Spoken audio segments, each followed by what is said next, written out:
प्रियो, हम सब लोग वचन को सुनने से पहले एक छोटा सा प्रार्थना करेंगे। सभी आंखें बंद कर देना। धन्यवाद पिता परमेश्वर, इस महान उद्धार के समय के लिए हम सब लोग मिलकर प्रभु तेरे पवित्र वचनों को ध्यान करने के लिए आए हैं। पिता, हमने हमारी इच्छाओं को नहीं बल्कि अभी इस वक्त में तेरे इच्छाओं को, तेरे पसंद को हम जानने के लिए प्रभु हम सभी के आत्मिक आंखें आपने खोला है। जो भी मेरे आवाज़ को सुन रहे हैं, जो मेरे करीब बैठे हैं, सभी के जीवन में प्रभु भविष्य में भी और अभी भी तेरी इच्छाओं को जानकर उसी इच्छाओं को पूरा करने में ये लोग लगे रहने के लिए मैं प्रार्थना करता हूँ। तेरे नाम महिमा होते रहें और हमारे जीवन पवित्र होते रहें। सारी प्रार्थना हमारे उद्धारकर्ता प्रभु यीशु मसीह के पवित्र नाम से विनती करता हूँ पिता परमेश्वर, आमीन। Praise the Lord. प्रिय परमेश्वर के लोगों, प्रभु यीशु मसीह के पवित्र वचन के भाग में फिर से मैं आप सभी को स्वागत करता हूँ। प्रियो, आज हम सब लोग मिलकर एक खास विषय को जानेंगे कि हर एक व्यक्ति को अपना अपना इच्छा होता है, हर एक व्यक्ति को अपना अपना पसंद होता है और हर एक मनुष्य, दुनिया में कितने भी लोग जो पैदा हो गए हैं, उन सभी के मन के अंदर एक इच्छा होता है। और इतना नहीं है, आज मैं वो चीज़ बताना चाहता हूँ कि परमेश्वर को भी कुछ इच्छाएं हैं। क्या आज मनुष्यों के मध्य में, मनुष्यों के बीच में या मनुष्यों के अंदर परमेश्वर की इच्छा पूरा हो रहा है या नहीं, उसको आज हम जानने के लिए कोशिश करें। शायद आप लोग जी रहे हैं कि मैं इस संसार में आ चुका हूँ, परमेश्वर बहुत खुश हैं करके आप लोग सोचते होंगे। लेकिन कभी कभी हमको ये भी समझना जरूरी है कि परमेश्वर की इच्छाएं कितना हद तक मनुष्यों के बीच में, मनुष्यों के मध्य में पूरा हो रहा है। क्योंकि परमेश्वर चाहते हैं अपनी इच्छाएं मनुष्यों के मध्य में पूरा हो जाएं। मनुष्य के द्वारा परमेश्वर की इच्छा, परमेश्वर के पसंद वो पूरा हो जाएं। रोज परमेश्वर के पसंद चीजें, काम जो है मनुष्य के मध्य में होना है, परमेश्वर चाहते हैं। इसलिए परमेश्वर ने, यानी कि आदि में मनुष्य को बनाने से पहले मनुष्य जब परमेश्वर की इच्छाओं को, परमेश्वर के पसंद काम को जब काम करने के लिए जब शुरू कर देगा, तब मनुष्यों की इच्छाएं परमेश्वर की इच्छा करने के लिए रुकावट नहीं करना है। तो कहा ना, मनुष्य अपनी इच्छा के पीछे दौड़ जाता है करके ये सोचकर परमेश्वर ने मनुष्यों के इच्छाओं को, परमेश्वर ने बहुत बड़ी परिश्रम से इस संसार में पूरा कर दिया। यानी कि हमारी इच्छाओं को परमेश्वर ने सबसे पहले बहुत परिश्रम से क्या कर दिया, उसने पूरा किया। हमारा हर एक जरूरतों को, हर एक इच्छाएं हमें है ना, वो सभी परमेश्वर ने क्या कर दिया है, पूरा किया है। परमेश्वर ने हमारी इच्छाओं को पूरा किया ताकि परमेश्वर की इच्छाओं को हम जब शुरू करेंगे काम करने के लिए, तब उसको रुकावट नहीं आना चाहिए। प्रियो, आप सबको पता है कि अगर कोई भी स्त्री जब अपने बच्चे को जन्म देती है, जन्म देने से पहले ही जब शुरू में उसको पता चल जाता है कि मैं कंसीव हूं, उस समय से लेकर उस बच्चे के लिए बहुत बड़ी सपना देख लेती है कि उस बच्चा अभी तक संसार में नहीं आया है। उससे पहले ही उसके लिए डॉक्टर का इंतज़ाम करवा लेगी, उसके लिए फंक्शन का इंतज़ाम करवा लेगी, उसके लिए एक अच्छे हॉस्पिटल का इंतज़ाम करवा लेगी, उसके लिए कपड़ा को तैयार करवा लेंगे, है ना, पति पत्नी दोनों मिलकर। और उसके लिए क्या क्या ज़रूरी है, उस वक्त में डिलीवरी होगा तो मेरा बच्चा को क्या ज़रूरी है, कि डॉक्टर का ज़रूरी है, हॉस्पिटल का ज़रूरी है, दादी के काम करने वाला का ज़रूरी होता है, या उसको तुरंत उसको ट्रीटमेंट करने के लिए कितना पैसे का ज़रूरत पड़ता है। ये सभी चीज़ बच्चा पैदा होने से पहले ही सभी इंतज़ाम करके, यानी कि उसके इच्छाएँ, उसके ज़रूरतों को हम पैदा होने से पहले ही तैयार करके रखते हैं। वैसे ही परमेश्वर ने भी जगत में मनुष्यों को बनाने से पहले मनुष्यों की इच्छाओं को क्या कर दिया, परमेश्वर ने पूरा किया। आप जाकर पढ़ लीजिएगा मनुष्यों की इच्छाएं कितना है और परमेश्वर ने उस इच्छाओं को पूरा करने के लिए कितना परिश्रम लिया है। अब जाकर भजन संहिता का उसका 40वां अध्याय 5वां वचन जाके पढ़ेंगे तो वहां पर परमेश्वर का वचन ऐसे लिखता है, हे मेरे परमेश्वर यहोवा, तूने बहुत से काम किए हैं, जो आश्चर्य कर्म और कल्पनाएं तू हमारे लिए करता है वह बहुत सी है, तेरे तुल्य कोई नहीं। मैं तो चाहता हूं कि खोलकर उनकी चर्चा करूं, परंतु उनकी गिनती नहीं हो सकती। यानी कि भक्त दाऊद ने बता रहा है कि प्रभु आपने मेरे लिए जो भलाई किया है, मेरी जरूरतों को पूरा किया, मेरी इच्छाओं को तुमने किया, पूरा किया, उसको अगर मैं खोलकर एक एक बताऊं तो वो तो मुझे असंभव है। आप उत्पत्ति का पहला अध्याय जाके पढ़िएगा, परमेश्वर ने मनुष्यों की इच्छाओं को वहां पर पूरा करते हैं। मनुष्यों की इच्छाओं को परमेश्वर ने वहां इच्छाओं को जानकर उसी के काम में परमेश्वर लगे रहते हैं। पहला दिन, दूसरा दिन, तीसरा दिन, चौथा दिन, पांचवा दिन, छठा दिन तक परमेश्वर ने मनुष्यों के ही ऊपर ध्यान लगाया रहा। छठा दिन परमेश्वर ने मनुष्यों को बनाया, लेकिन 5 दिन मनुष्यों की इच्छा है। आसमान मनुष्यों की इच्छा, धरती मनुष्यों की इच्छा, पानी मनुष्यों की इच्छा है। परमेश्वर पानी से परमेश्वर खुश नहीं है, आसमान से परमेश्वर खुश नहीं है, धरती से परमेश्वर खुशी नहीं है कि धरती रहेगा तब भी परमेश्वर जिएंगे, नहीं, धरती के बिना परमेश्वर जिएगा, वो तो हमेशा रहने वाला है। तो धरती मेरा इच्छा था, आसमान मेरा इच्छा था, हवा मेरा इच्छा है, किसी भी कोने में जाए वहां पर मेरे लिए ऑक्सीजन मिलता है, कोई भी कोना में बैठे मेरे लिए ऑक्सीजन मिलता है। यानी कि मेरी इच्छाएं रग रग में, क्षण क्षण भर में परमेश्वर ने क्या कर दिया, उसको इच्छा को पूरा कर दिया। आज एक व्यक्ति को एक सब्जी खाने के लिए बोर लग जाता है, इसलिए परमेश्वर ने उसी समय परमेश्वर इच्छा को समझ लिया कि मनुष्य जब पैदा होगा तो उसकी इच्छाएं ज्यादा है, एक सब्जी में उसको तृप्त नहीं है, बैगन में केवल तृप्ति नहीं है, या भिंडी में केवल तृप्त नहीं है, या कद्दू में केवल तृप्त नहीं है। ऐसे कितने सब्जियां परमेश्वर ने बनाया कि उसको गिनती करेंगे तो हमारे लिए बहुत ही सोच में लाने का असंभव है। इतने इच्छाओं को पूरा किया। फल के बारे में ले लीजिएगा, एक फल नहीं बनाया परमेश्वर ने। मनुष्य की इच्छा है कि एक फल खाने से उसको तृप्त नहीं है, 2 फल, 2, 3, 4, 5, कितने तरीके के फल परमेश्वर ने बनाया। आप समझ लीजिएगा कि आपकी इच्छा कितना है, लेकिन इस इच्छाओं को आप नहीं बना सकते हैं। अपनी इच्छा है, अपने चाहत है, अपने ही अपना जरूरी है वो सब चीज, लेकिन आप अपने हाथ से नहीं बना सकते हैं। क्या आपने आसमान बना सकते हैं? आपने फल बना सकते हैं? आपने चावल बना सकते हैं क्या? आपने या कोई भी गेहूं या सब्जी, कोई भी चीज आप अपने शक्ति, अपने बुद्धि से बना सकते हैं? नहीं बना सकते हैं, नहीं बना सकते हैं। जो मनुष्य ने खाकर तृप्त होकर एक स्वस्थ से रहने वाले जो सब्जियां, जो खाने वाले चीज हो, वो नहीं बना सकते हैं। आज अगर ऑक्सीजन खरीदने हॉस्पिटल में, खरीद कर उस ऑक्सीजन को क्या करते हैं लोग, लेते हैं। मान के चलिए अगर जिंदगी भर अगर आप ऑक्सीजन को खरीद के अगर जीना है तो कितना मुश्किल है। यानी कि मैं ये चीज बताना चाहता हूं, भक्त दाऊद ने उसके बारे में बता रहे कि मनुष्यों की इच्छाएं, मनुष्यों के पसंद, मनुष्यों की जरूरतें वो बहुत है। वो काम करने के लिए बहुत परिश्रम, बहुत अचंभित काम किया परमेश्वर ने आपके जरूरतों को पूरा करने के लिए प्रियो। क्योंकि जब परमेश्वर की इच्छाओं को तुम पूरा करना है, परमेश्वर चाहता था जब परमेश्वर की इच्छाओं को जब तुम पूरा करने के लिए लगोगे, उस समय ये सारा चीज आपको पेंडिंग नहीं रहना है, ये सारा चीज आपको दिक्कत नहीं करना है। परमेश्वर काम करने के समय में आपको चावल बनाने का कोई समस्या नहीं रहना है, हवा बनाने का समस्या नहीं रहना है, आसमान बनाने का समस्या नहीं रहना है, सूरज का रोशनी वो आपको समस्या नहीं रहना है। इसलिए कितने भी जरूरतें हैं वो आप पैदा होने से पहले परमेश्वर ने बनाया। मां के गर्भ से बच्चा बाहर आने से पहले उसको ऑक्सीजन का जरूरत है, मां के पेट में उसको ऑक्सीजन का जरूरत है। समझ लीजिएगा, एक बच्चा इस संसार में आने से पहले उसका हर जरूरतों को परमेश्वर ने बना के रखा है। यानी परमेश्वर ने कितना परिश्रम लिया होगा तुम्हारे और हमारे इच्छाओं को पूरा करने के लिए। इसलिए मैं आपको बताना चाहता हूं कि इतना प्रयास, इतना परिश्रम से, इतना कष्ट उठाकर परमेश्वर ने काम किया 5 दिन कि मेरे इच्छाओं को पूरा करने के लिए, मेरे जरूरतों को, तुम्हारे जरूरतों को पूरा करने के लिए। क्या आपने तुम्हारे जरूरतों को पूरा करने के लिए 5 दिन प्रयास किया परमेश्वर के बारे में समझकर? उसकी इच्छाओं को आपने, इस संसार में परमेश्वर की भी कुछ इच्छाएं हैं, उस इच्छा क्या मेरे द्वारा पूरा हो रहा है क्या, उसको हम समझने के लिए आप कभी कोशिश किए?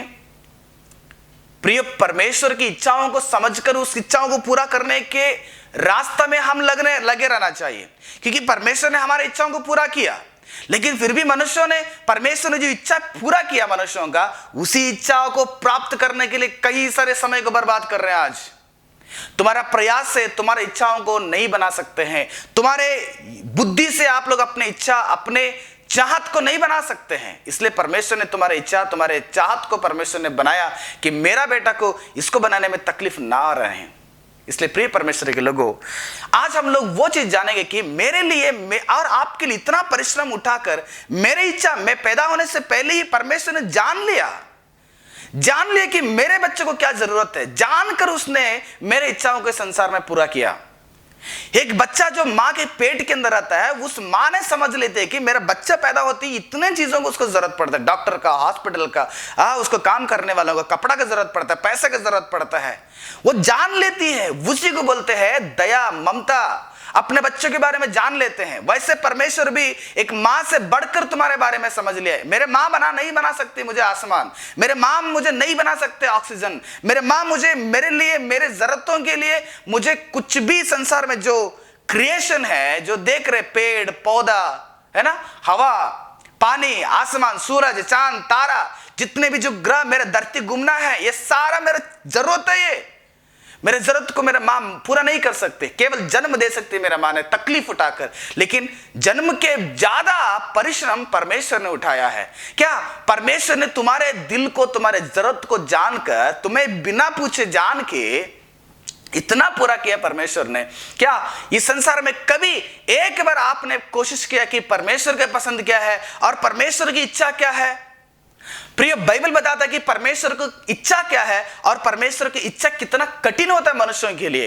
यीशु मसीह ने कहा, मत्ती रचित सुसमाचार 11वां अध्याय 28 से लेकर 29 तक आप जाके पढ़ेंगे तो वहां पर ऐसे लिखा है, मेरे साथ पढ़िएगा, हे सब परिश्रम करने वालों और बोझ से दबे हुए लोगों, मेरे पास आ जाओ। परिश्रम करने इस संसार में, बोझ से दबे हुए हैं, समस्याओं में जिंदगी बिता रहे हैं, संसार के झंझट में जिंदगी बिता रहे हैं, परिश्रम से दबे हुए लोग हैं। संसार आपको दबा हुआ है, संसार के झंझट आपको दबा हुआ है।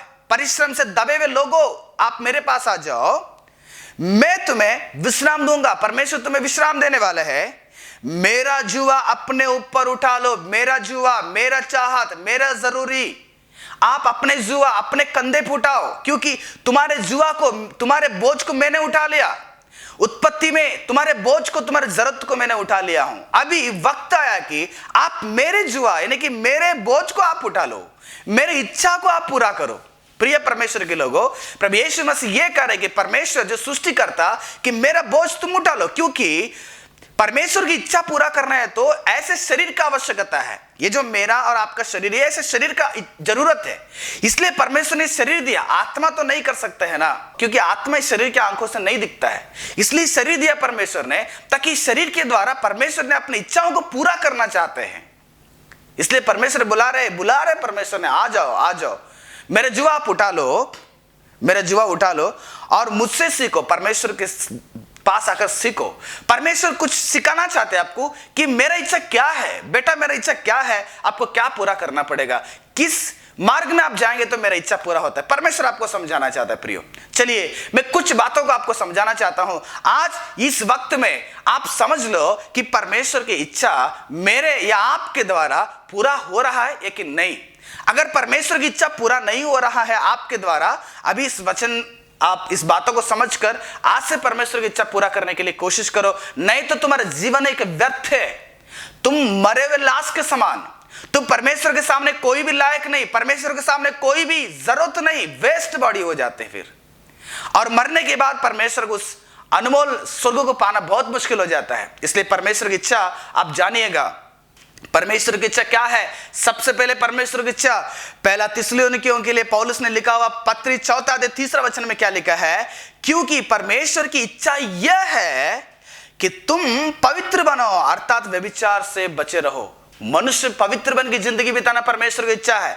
परमेश्वर चाहते हैं कि हर एक मनुष्य इस धरती पे जो जन्म लिया है वो पवित्र से जिंदगी बिताए, उसका सोच पवित्र रहे, उसके काम पवित्र रहे, उसके कदम पवित्र रहे, उसके बातें पवित्र रहे, उसके हर एक मार्ग पवित्र से रहना है। वो पवित्र, यानी कि परमेश्वर पहले तुमको चाहता है, तुमको चाहता है कि तुम पवित्र बनो जैसे मैं पवित्र हूं। मेरे अंदर कोई भी पाप नहीं है, मैं जैसे पवित्र हूं वैसे तुम भी पवित्र बनो। परमेश्वर कह रहे कि तुम पवित्र बन की जिंदगी बिताना परमेश्वर का वो चाहते है, परमेश्वर की इच्छा है वो। क्या आपने कभी सोचकर इस इच्छाओं को पूरा किए हैं? चलिए, अगर आप लोग अपवित्र हो चुके हैं, परमेश्वर के बारे में अनजान में अपवित्र हो चुके हैं, पाप कर चुके हैं, तो उसके लिए परमेश्वर ने क्या बता रहा है? अगर आप उस पाप से हटना चाहिए, आप पवित्र बन की जिंदगी बिताना चाहिए, तो तीमुथियुस के लिए पौलुस ने लिखा हुआ पहला पत्र उसका 2 अध्याय 3 से लेकर 4 तक परमेश्वर यह बता रहा है कि यह हमारे उद्धारकर्ता परमेश्वर के अच्छा लगता है और भाता भी है।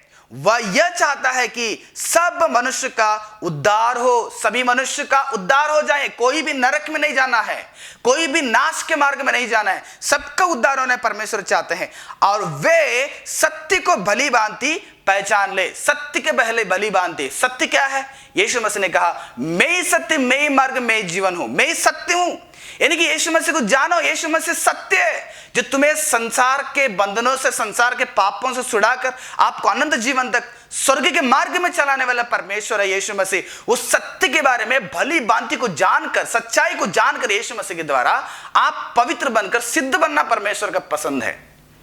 क्या आपने इस पहला चीज को, पहला कदम में आप अपने जीवन में परमेश्वर को खुश किए हैं?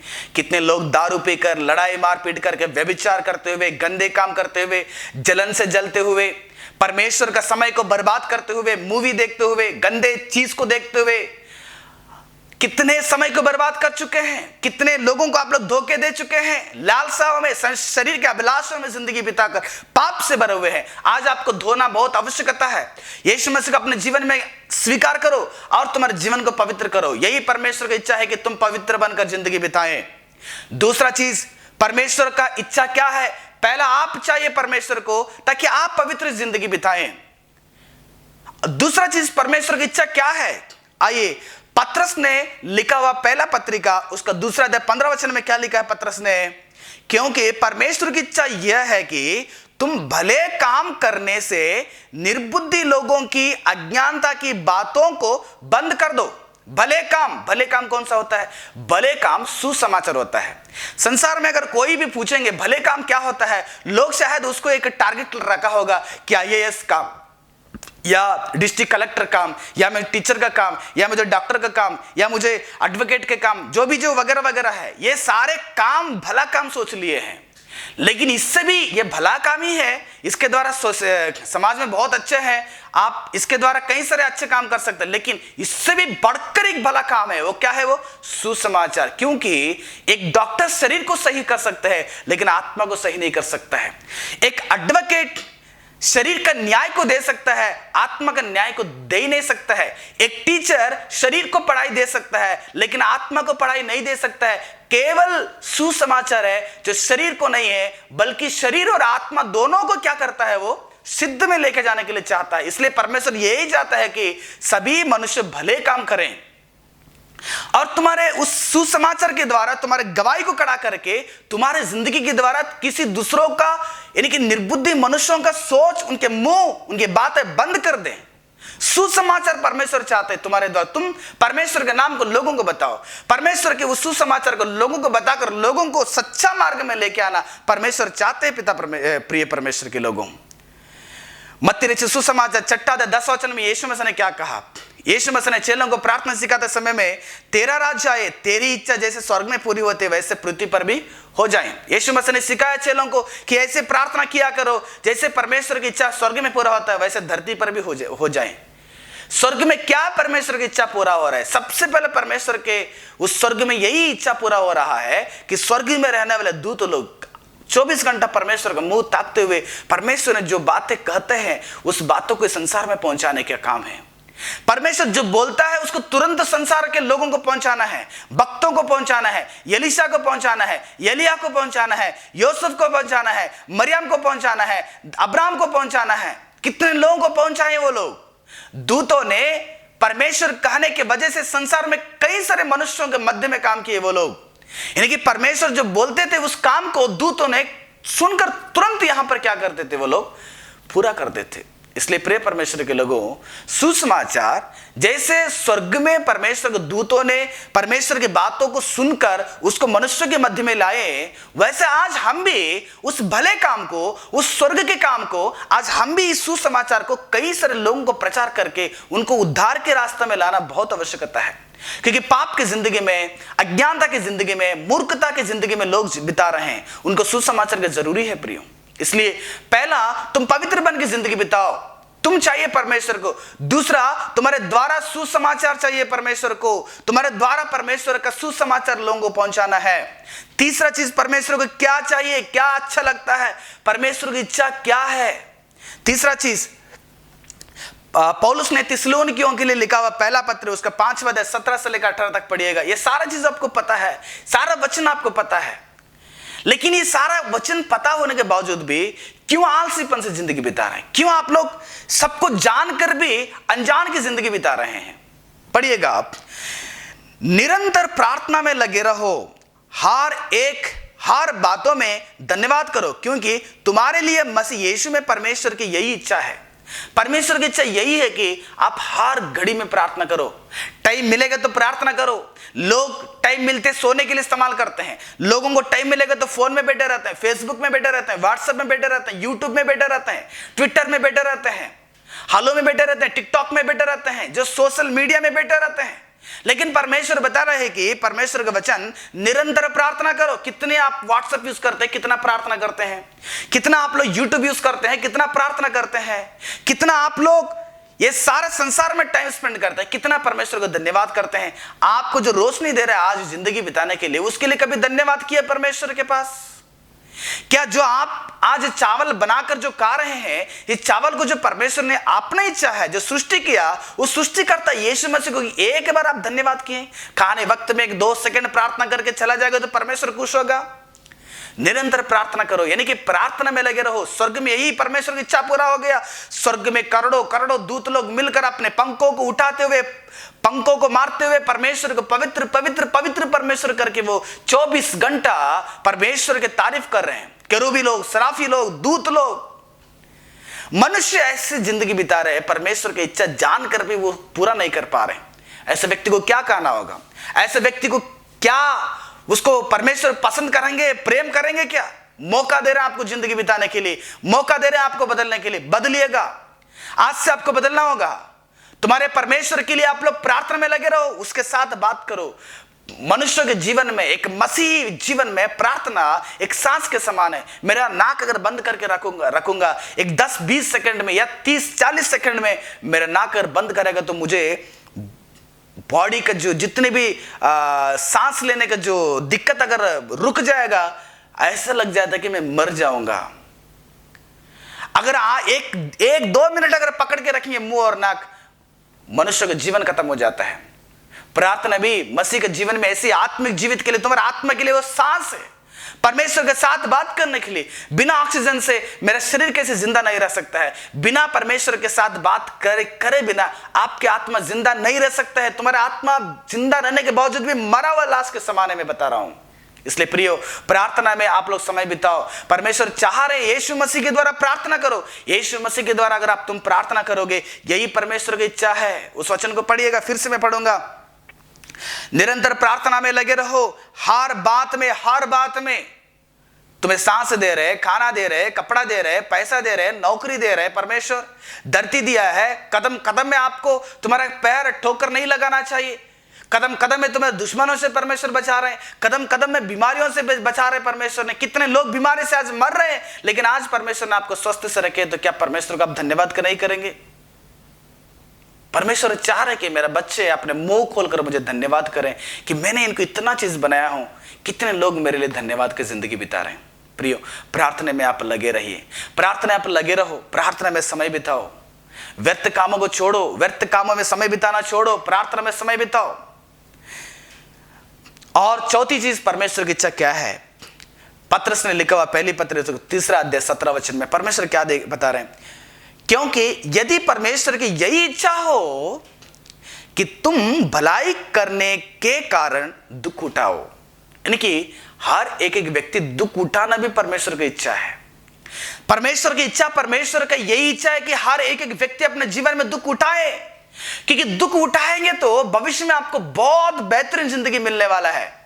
आज अगर आप लोग कष्ट उठाएंगे तो भविष्य में आपको उस कष्ट के द्वारा बहुत बेहतरीन जिंदगी मिलने वाला है। अब देखिएगा, एक स्त्री वो जन्म देते समय बहुत दुख उठाती है। जब एक बच्चा को जन्म देने के बाद बहुत खुश महसूस करती है कि मैंने एक व्यक्ति को इस संसार में लाया हूं।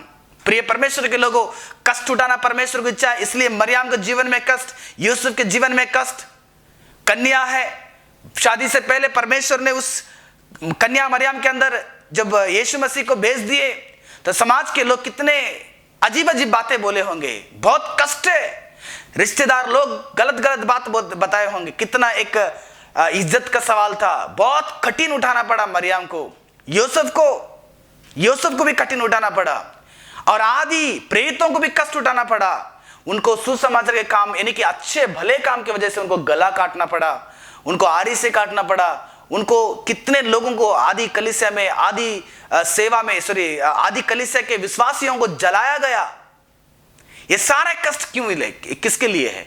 केवल परमेश्वर की इच्छा उनके मध्य में पूरा होना था। परमेश्वर की इच्छा है कि हम कष्ट उठाएं, कष्ट के द्वारा, कष्ट के बाद हमें क्या हो जाएगा, एक बहुत बेहतरीन आशीष परमेश्वर ने देने वाले हैं प्रिय परमेश्वर को लोग। इसलिए 4 चीजें परमेश्वर की इच्छा है। एक, आप पवित्र जिंदगी बिताओ। दूसरा, सुसमाचार में समय बिताओ। तीसरा, प्रार्थना में समय बिताओ, प्रार्थना में। और चौथा, तुम कष्ट उठाना भी परमेश्वर की इच्छा है। परमेश्वर आशीष देते हैं, लेकिन उससे पहले आपको क्या करना पड़ेगा, कष्ट उठाना पड़ेगा। धोखेबाज बातों को मत सुनिएगा। यीशु मसीह को अपनाइएगा, आपको तुरंत चंगाई मिलेगा, चमत्कार मिलेगा, नौकरी मिलेगा, घर मिलेगा। क्या एक किसान, जब किसान बीज बोने के लिए जाता है, आसानी से उसको बीज का फसल मिल जाएगा? नहीं, उसको पहले कष्ट उठाना पड़ेगा। यीशु मसीह के पास आने का हर एक व्यक्ति को भी कष्ट उठाना बहुत आवश्यकता है। कष्ट आएगा, पर तुमको कष्ट आएगा, दृढ़ से रहो। कष्ट आएगा, आप मजबूत से रहो। कष्ट आएगा तो भाग जाने वाला, क्या बोलते हैं उसको, डरपोक बोलते हैं। डरपोक, हम डरपोक नहीं, हम हिम्मत से जिंदगी बिताने वाला मनुष्य लोग हैं। परमेश्वर की आत्मा, पवित्र आत्मा आपके अंदर एक ऐसे सामर्थ्य देते, इसलिए कष्ट उठाना भी परमेश्वर की एक इच्छा है। परमेश्वर की इच्छा है, परमेश्वर की इच्छा है कि तुम कष्ट उठाएं। इसलिए प्रियो, मैं आखिरी में एक बात बताकर मैं इसको खत्म करना चाहता हूं। पढ़िएगा मेरे साथ, पत्रस ने लिखा, पहला पत्र उसका 4 अध्याय 2 वचन, क्या लिखा है? ताकि भविष्य में अपना शेष शारीरिक जीवन मनुष्यों की अभिलाषाओं के अनुसार नहीं, जो भविष्य का जो शारीरिक जिंदगी है, यहां पे कुछ लोग 10 साल के, 15 साल के, 20 साल की उम्र खत्म कर चुके होंगे, 30 साल की उम्र खत्म कर चुके होंगे, शायद 40 की उम्र खत्म कर चुके होंगे। लेकिन भविष्य का जो उम्र है आपका, भविष्य का जो टाइम है, जो भविष्य का जो आयु है, उस आयु को क्या करना, परमेश्वर की इच्छा के अनुसार व्यतीत करो। परमेश्वर की इच्छा के अनुसार व्यतीत करो। आज हर मनुष्य ने अपनी इच्छा के पीछे, परमेश्वर ने अपनी इच्छा को, मनुष्य की इच्छा को बनाने के बावजूद भी अपने लालसा के पीछे लगे हुए हैं। अपने आंखों की अभिलाषा, शरीर की अभिलाषा, है ना, जीविका का घमंड, इसी के पीछे लगे हुए हैं। प्रिय, तुम्हें जरूरत क्या है, उसको परमेश्वर ने बना दिया है। जरूरत से ज्यादा आपको और कुछ नहीं है संसार में। लेकिन मनुष्य ने ऐसे जिंदगी बिता रहे कि आज मैं फोन नहीं छूंगा तो मर जाऊंगा, आज मैं जीमेल नहीं देखूंगा तो मर जाऊंगा, आज मैं व्हाट्सएप नहीं खोलूंगा तो मर जाऊंगा, यूट्यूब नहीं खोलूंगा तो मर जाऊंगा, नींद नहीं करूंगा तो मर जाऊंगा, अगर मुझे पैसा नहीं रहेगा तो मर जाऊंगा, खाना नहीं रहेगा तो मर जाऊंगा। नहीं, परमेश्वर देते हैं आपको, लेकिन पहले परमेश्वर खोजिए, परमेश्वर की इच्छाओं को पूरा कीजिए, और उसके बाद ये सारे कामों में आप लगे रहिए। समस्या नहीं, लेकिन परमेश्वर को छोड़कर, परमेश्वर की इच्छाओं को छोड़कर अभी भी अगर आप अपनी इच्छाओं के पीछे दौड़ रहे हैं, तो तुम्हें परमेश्वर बहुत ही दंड देने वाले हैं। इसलिए प्रिय परमेश्वर के लोगों, आज आप सोच लीजिएगा कि क्या परमेश्वर की इच्छाएं मनुष्य के मध्य में पूरा हो रहा है कि नहीं हो रहा है। कितने लोग परमेश्वर की इच्छा पूरा कर रहे हैं, कितने लोग अपने आप को पवित्र से बना के रखे हैं, कितने लोग परमेश्वर को सुसमाचार बता रहे हैं, कितने लोग अपने जिंदगी में अधिकतर प्रार्थना में समय बिता रहे हैं, कितने लोग अपने जीवन में कष्ट आने के बावजूद भी परमेश्वर के सम्मुख फिर भी विश्वास योग्य जिंदगी बिता रहे हैं, कितने लोग भी जीवन बिता रहे हैं। पत्रस ने कहता है कि ठीक है, चलो इतना दिन आप लोग ऐसे जिंदगी बिताए हैं, लेकिन बचे हुए जो शेष जीवन है, शारीरिक जीवन, उसको परमेश्वर की इच्छा के अनुसार जीवन बिताओ। प्रिय परमेश्वर के लोगों, परमेश्वर की इच्छा जान लीजिएगा। परमेश्वर चाहते हैं कि तुम्हारे द्वारा परमेश्वर का पसंद, तुम्हारे द्वारा परमेश्वर की इच्छा पूरा हो जाए।